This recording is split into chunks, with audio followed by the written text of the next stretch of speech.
அவர் உங்களுக்கு போதிப்பார். ஆமென். அவர் போதிக்கிறதெல்லாம் உண்மை, நிஜம், பொய் அல்ல.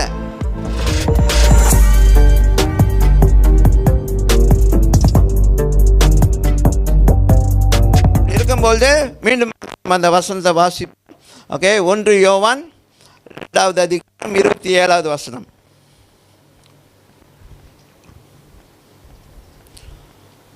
1 யோவான் 2வது அதிகாரம் 27வது வசனம்.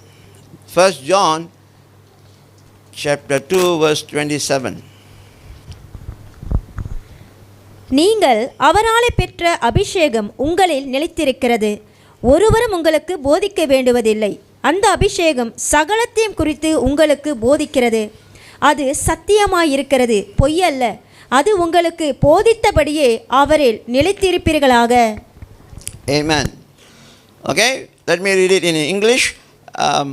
But you have received the Holy Spirit and He lives within you. So you don't need anyone to teach you what is true.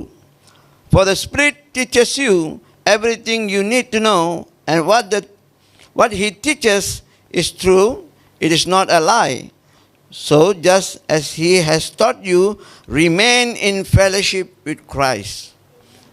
Amen.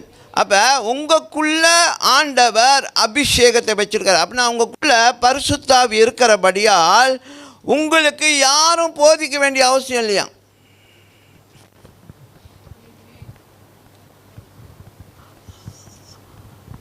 Hello, உங்களுக்கு யாரும் போதிக்க வேண்டிய அவசியம் இல்லை. இப்போ நான் இன்னுங்க உங்களுக்கு போதிக்கிறேன். ஆனால் வேதம் சொல்லிட்டு பரிசுத்த ஆவி உங்களுக்குள்ளே இருக்கிறபடியால் உங்களுக்கு யாரும் போதிக்க வேண்டிய அவசியம் இல்லையா? அவர் உங்களுக்கு போதிப்பார். ஆமென். அவர் போதிக்கிறதெல்லாம் உண்மை, நிஜம், பொய் அல்ல. அந்த போதனை மூலமாக என்ன நடக்கும்னா, உங்களுக்கும் கிறிஸ்துக்கும் இருக்கிற அந்த உறவு இன்னும் செழிப்பாக இருக்கும். நீங்கள் கிறிஸ்துவுக்குள் ஐக்கியத்தில் நிலைச்சிருப்பீங்க. You will remain in fellowship with Christ. அப்படின்னா இயேசு விட்டு போயிட மாட்டீங்க. பயப்படுறீங்களா? பிள்ளைங்க இந்த காலத்தில் பயங்கரமான சேலஞ்சஸ் இருக்குது, அதனால் ஆண்டவர் விட்டு போயிடுவாங்க அப்படின்னு. No way, no way. ஏன்னா ஆண்டவர் உங்கள் மேலே அவர் பேர் வச்சுட்டாருன்னா விட மாட்டார்.